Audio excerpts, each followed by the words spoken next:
Hello, everybody. This is Alfred from the Campus to Canton headquarters, and I'm going to walk us through a couple of the spring games that happened today. First of all, the Liberty Flames kicked off their spring game at 10 a.m. this morning. Of note and not unexpected, but nice to see, was Day Hunter took reps with the ones. He was the first running back to get carries. He seemed to be the guy who got the most use out of the backfield. And this is important because it's a high-powered offense that plays a very soft schedule. We like those two things in combination, especially for the college fantasy football side. He's 5'10", 190, coming over from Hawaii, where he was able to produce as a true freshman, and then again took a little bit more of the backfield as a redshirt freshman or second-year player, and now enters his third year, transferring over to Liberty with a much more functional offense and probably much better chance at overall production, leaving that disaster that is Hawaii. So he was a really efficient runner last year with a 6.4 yards per carry average, which was 1.6 yards per carry better than the rest of his teammates. So given the same context, opponent, offensive line, play calling, he actually did better. You like to see that. And then he came in with a 7% receiving market share last year, which is nice, certainly is tracking on a good trajectory there in the receiving game. You would like to see him hit at least 10% maybe this year as a junior for Liberty, but especially given that he's going to probably enter the NFL at sub 200 pounds, you're going to want to see him be a really good receiver if he is going to probably stick around in the NFL. But I think if for nothing else on the college fantasy side, he is very exciting and most likely a very late round, second half of your college drafts. For C2C and not even, I mean, this is a guy that isn't really a Devy guy at the moment, but certainly a guy you can plug in on your college side of a C2C roster and, you know, get a flex spot out of him. He may very well become a weekly starter, but I think at the very least, you're going to draft him as depth and then he could rise up and be a weekly starter, getting the full workload for Liberty, which I think seems likely. Moving over to quarterback for Liberty, which has been a very profitable spot for us on the college fantasy side with Malik Willis tearing it up for 2 years and moving on now, going to be a first-round NFL draft pick. The guy who took the first reps today was Charlie Brewer, a journeyman on the college side, starting and playing, I believe it was 4 years at Baylor and then transferring to Utah, not fitting in there and now winding up at Liberty. On the surface, he's not very exciting. Career 63% passer, only 1 year over 8 yards per attempt. It was the same year that he had also over 20 passing touchdowns. So kind of one decent year, I'd say. And then the other ones were really not too exciting. However, in 2018 and 2019, he combined for 280 rushes for 719 yards and 18 total touchdowns on the ground. Now, that is really exciting. Getting those rushing touchdowns could have been a function of what they wanted to do in the offense. He wasn't very explosive. You're talking about a 2 to 3 yards per carry type guy, but he did eat up yards, and that will fantasy points are fantasy points. And then 18 rushing touchdowns over the course of those 2 years is also very nice. If he runs this Hugh Freeze offense against the competition that they're going to be facing, I think he could come in as at least a spot starter on your college fantasy side, maybe even a weekly starter should Hugh Freeze get the best out of him. And we know that offense has been pretty explosive. We know they've put up a lot of points. Was it Malik Willis? Was it the Hugh Freeze, or a little bit of both? Well, now Brewer gets to come in and we'll see if he can even replicate. But, honestly, 75% of what Willis did would be like the best year of Brewer's career and put him on the fantasy radar. He's probably like a last round pick in your college side drafts, maybe in the last 5 rounds or so. You don't have to spend any kind of premium pick on him. And he may wind up being a weekly starter, at least on the college side.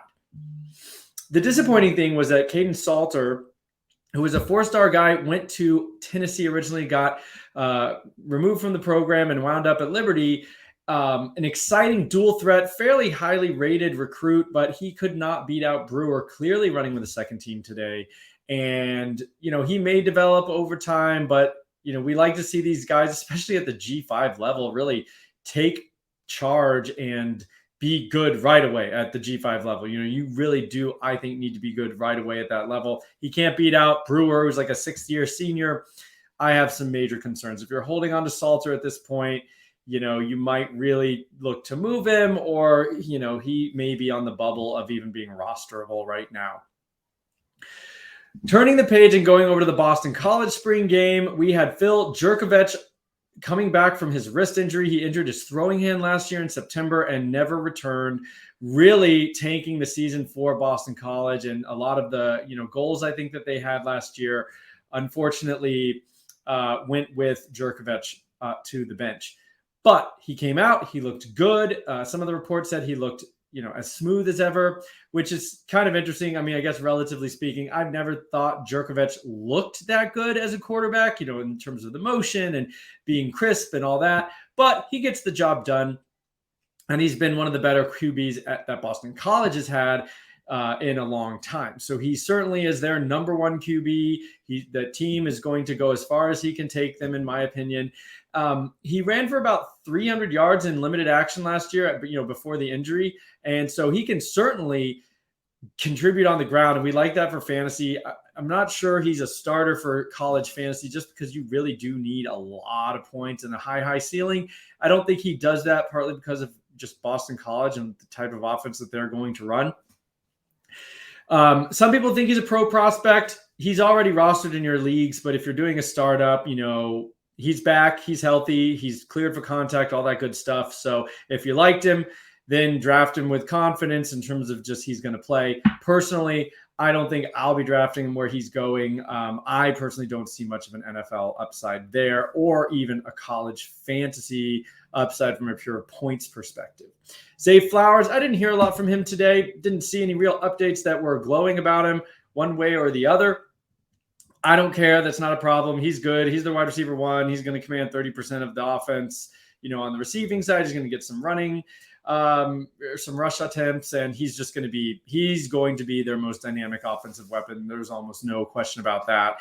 And, his pro potential took a bit of a dip just because, he's had 3 great years. He is on the map in terms of, NFL eyeballs have been on this guy playing in the Power 5, being productive for 3 straight years. And they still said, why don't you go back to school? I think he's a little undersized, maybe sub 190, and like 5'11", if I remember correctly. So he could be a little undersized, but he's been a great producer. He's going to get drafted, probably a day 2 pick, I would imagine. I doubt he falls to day 4 or day 3, but we'll have to see. I do think he's going to be a riser. I think once the dynasty minds get their eyes on him and see what he's been able to do for 4 years, even though he's going to be a senior coming out, there's many people that just don't really care about that. They're going to see his tape. They're going to start looking at him. He's going to be a riser and a buzzy guy come this time next year, I believe. So if you're holding him, and, you don't love holding on to a senior receiver after,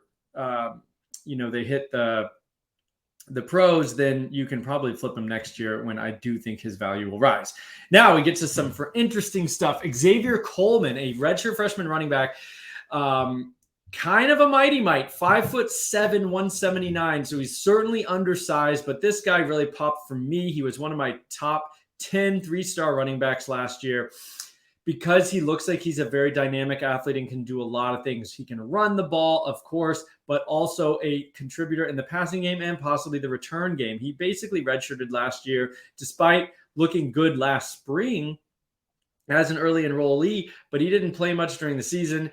And now I think he probably did bulk up to get up to 180, but really showed out today. Had a nice TD catch from Jurkovec, so playing with the 1 QB.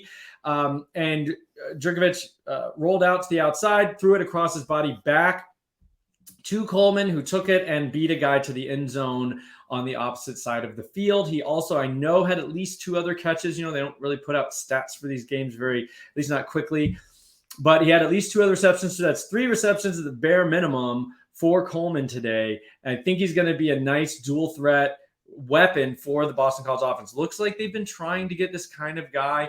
Travis Levy kind of filled this role a couple of years ago, and then they brought in Jalen Gill from Ohio State. I thought he was going to be kind of that hybrid utility guy, but he's basically been a wide receiver for them. So Enter Coleman, who really is a dynamic player, and I think we could see him get some nice looks this year. Put him on your radar. I don't think he's going to get the volume to be a fantasy starter necessarily, but maybe by next year or something like that. So at the end of your drafts, you could do a lot worse than taking a stab at Xavier Coleman. He's already showing out in the spring. Still got plenty of years left to give you college production once that comes to pass. And then another name I wanted to mention is Taji Johnson. He's a junior for Boston College. He was running with the twos today, but getting a lot of looks. And then some of the beat writers were saying he needs to get on the field more. He's a big guy, 6'3", 210. From my metrics point of view, a junior who's still running with the twos is kind of like, I don't really care. But if he gets on the field, maybe he can end up being, if he keeps showing out, maybe he ends up being another outside threat opposite Zay Jones for the season, and just a guy to keep a name on. I just wanted to put the names that seem to be popping up on the timeline today, popping up, making big plays in these spring games. So that's it for the morning session. I will be back with some others later, and keep following Campus to Canton YouTube account. Go check out campus2canton.com. We're going to have tons of spring information just coming out as we progress towards the summer. And with that, signing off.